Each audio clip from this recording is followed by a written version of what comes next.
Hi friends, இந்த வீடியோவில் நாம் கார்த்திகை தீபம் சீரியலோட ஒரு அல்டிமேட்டான எபிசோட் வந்திருக்கு. அதை பற்றி தான் இந்த வீடியோவில் பார்க்க போகிறோம். அதுக்கு முன்னாடி நம்ம சேனலை சப்ஸ்கிரைப் பண்ணாதவங்க கீழே இருக்கிற சப்ஸ்கிரைப் பண்ணி கிளிக் பண்ணிவிட்டு பக்கத்தில் இருக்கிற பெல் பட்டனையும் கிளிக் பண்ணிடுங்க. சரி, வாங்க வீடியோக்குள்ளே போகலாம். இங்கே பார்த்தோம்னா நம்ம தீபா அந்த ரவுடிங்களை அடித்து போட்டுட்டு நேராக ஆட்டோவில் தப்பி ஓடி வந்துட்டுருக்காங்க. இந்த பக்கம் கல்யாண மண்டபத்தை தான் காமிக்கிறாங்க. அங்கே பார்த்தோன்னா நம்ம அபிராமியோட ஃப்ரெண்ட் ஒருத்தவங்க சரி அபிராமி, எங்களுக்கு இப்போதைக்கு உன் பையனோட கல்யாணத்துக்கு நிற்கிறது ரொம்ப கஷ்டம். எங்களுக்கு முக்கியமான ஒரு வேலை வந்துடுச்சு. அதனால உன் மருமகளை கூப்பிடு, இந்த கிஃப்டை அந்த பொண்ணு கையில் கொடுத்துட்டு கிளம்புறோம் அப்படின்னதோ அப்பன்னு பார்த்து அந்த இடத்துக்கு மைத்லி மீனாட்சியும் வராங்க. ஏமா, இது நம்ம தீபாவுக்கு கிஃப்ட் கொடுக்கவா, நீங்கள் போய் தீபாவை கூட்டிட்டு வாங்க அப்படின்னதும் மைத்லி மீனாட்சி நேராக ரியாவை பார்க்க வராங்க.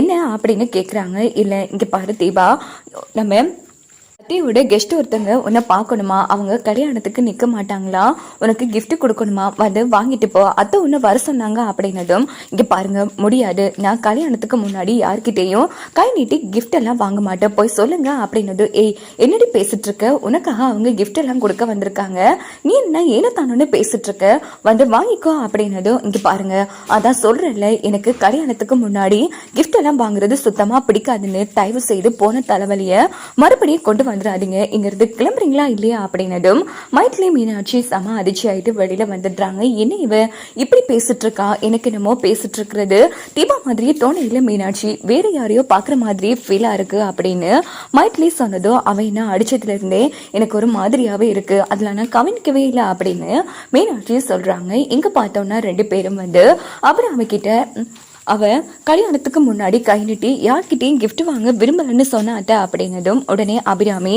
கார்த்தியை கூப்பிட்டு அவங்க ஃப்ரெண்ட் கிட்ட இருந்து கிஃப்டை வாங்க சொல்றாங்க. ஏமா, உண்மையிலேயே நம்ம தீபா தான் சொன்னாலா? ஆமா ஆமா ஆமா, அவ காலையில இருந்தே ஒரு மார்க்கமாவே நடந்துக்கிறா, அவளுக்கு என்ன ஆச்சு ஏதாச்சுன்னு ஒன்னும் புரியவே இல்லை அப்படின்னதும் சரி நான் பாத்துக்கிறேன் அப்படின்னுட்டு அபிராமி ரியாவை பார்க்க வராங்க. அப்போ ரியா எழுந்திருச்சு, அத்தா அப்படின்னது என்ன ஆச்சுமா, என்னோட கெஸ்ட் ஒருத்தங்க கிஃப்ட் தரேன்னு சொன்னதும் நீ வரமாட்டேன்னு சொன்னியாமே. ஆமா அத்தை, என்ன மன்னிச்சிடுங்க, கல்யாணத்துக்கு முன்னாடி யார்கிட்டையும் கிஃப்ட் வாங்கி எனக்கு பிடிக்கலத்த அப்படின்னதும் சரிம்மா அப்படின்னா ஓகே அப்படின்னுட்டு அபிராமி அங்கிருந்து போயிடுறாங்க. இந்த பக்கம் நம்ம தீபா ஆனா ரொம்ப வேகமா போங்க அப்படின்னது போறோமா அப்படின்னு சொல்லிட்டு ஆட்டோ டிரைவரும் ஆட்டோ எடுத்துட்டு வராங்க.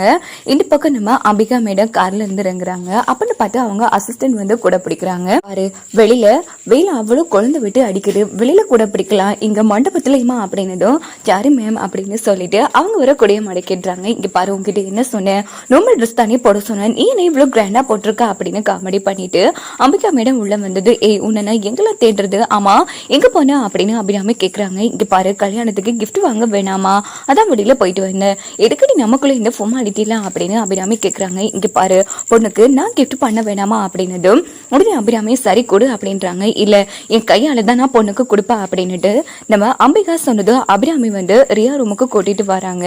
தீபா நம்ம ரியாவும் அவங்கள பார்த்தது வாங்க மேடம் அப்படின்னது. என்னமா இவங்களை யாருன்னு தெரியுதா அப்படின்னு கேக்குறாங்க. யாருத்த அப்படின்னது. என்னமா அதுக்குள்ள மறந்துட்டேன், நாம டான்ஸ் எல்லாம் ஆடணுமே, என்னோட ஃப்ரெண்டுமா அவ மறந்துட்டியா அப்படின்னது. ஐயோ சாரி மேடம், எனக்கு ரொம்ப நேரமா தலைவலியா இருந்துச்சு, அதான் ஏதோ ஞாபகத்துல பேசிட்டேன், அதெல்லாம் இருக்கட்டுமா. இங்க பாரு, உனக்காக கல்யாணத்துக்கு கிஃப்ட் வாங்கி வந்திருக்க, நல்லா இருக்கா பாரு அப்படின்னு ஒரு வைர நெக்லஸ் காமிச்சதும் நம்ம ரியா தான் நகை பேயாச்சு. உடனே அதை பார்த்ததும் அவ்வளவு அழகா இருக்கு, அது இதுன்னு கொந்தளிக்கிறாங்க. சரிமா இரு, நானே உனக்கு போட்டு விடுறேன் அப்படின்னதும் ஐயோ பின்னுக்கு இருக்கிற ஜிப்பை பாத்துருவாங்களே அப்படின்னுட்டு ரியா எப்படியாச்சும் போட விடாம தடுத்து நிறுத்துறாங்க. இருந்தாலும் நம்ம அம்பிகாவை நான் போட்டு விடுறேன் அப்படின்னு முடிய சாடையா தூக்குறாங்க. பார்த்தா அதுல குட்ட குட்ட மாதிரி ஒரு மார்க்கமா இருக்கு. என்னமா இது ஒரு மாதிரி இருக்கா? அது ஒண்ணு இல்ல ஆண்டி, அது வேறுக்குது, பதட்டமா இருக்கு இல்லையா, அதான் அப்படின்னு சமாளிக்கிறாங்க. இல்லையே வேற மாதிரி இருக்கே அப்படின்னு அம்பிகா சொன்னதோ. இல்ல ஆண்டி, எனக்கு கொஞ்சம் டென்ஷனா இருக்கு, மேக்கப் போட்டவங்க சரியா போட்டு விடல, என்ன மேக்கப் போட்டிருக்காங்க காட்டுமா, நான் சரி பண்ணிடுறேன் அப்படின்னு அம்பிகா சொன்னதோ. இல்ல ஆண்டி,